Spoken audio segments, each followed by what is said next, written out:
"Is that you, Sergeant? This is Murphy. I'm in the Hillcrest Apartments on Sheridan Road. Yes, that's right. Just north of Lawrence Avenue.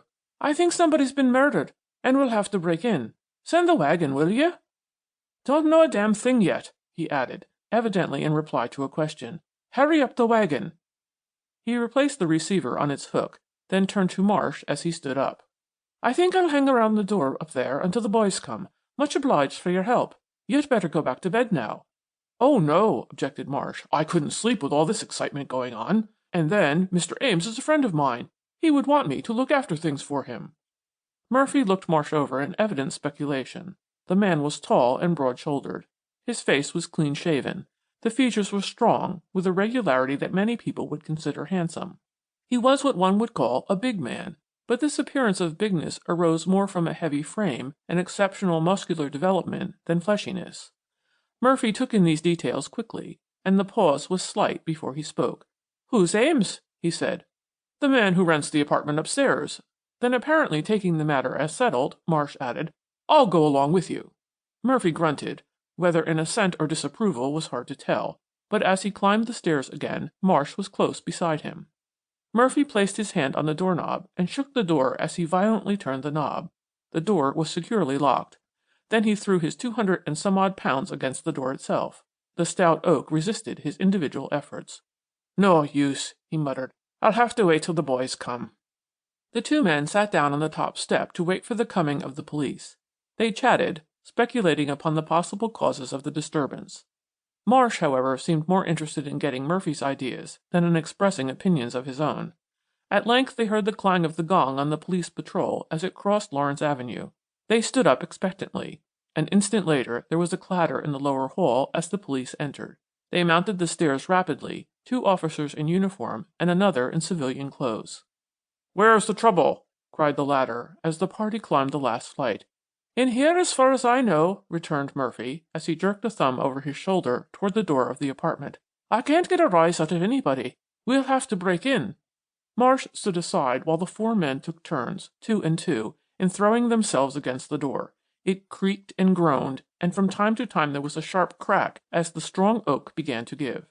In the meantime, the murmur of voices came up from the lower floors. Presently, faces appeared on the landing just below where the police were working. Marsh leaned over the rail and in a few words outlined to the excited tenants what was going on. Intent on their work of breaking in the door, the policemen paid little attention to their audience, and apparently did not notice that the door across the hall was still closed and silent. Murphy, however, recalled this fact later on. At last, with a crash and a splintering of wood, the lock gave way, and the door flew open. All was darkness and silence before them. The 5 men stood grouped in the doorway, listening intently. The black silence remained unbroken, save for the labored breathing of the men who had just broken in the door. The plainclothes man then brought forth an electric pocket lamp and flashed its rays into the entrance hall, while the others drew their revolvers and held them in readiness. Then all stepped into the hallway. This was a large, square entranceway with 4 doorways opening from it. 2 closed doors faced them.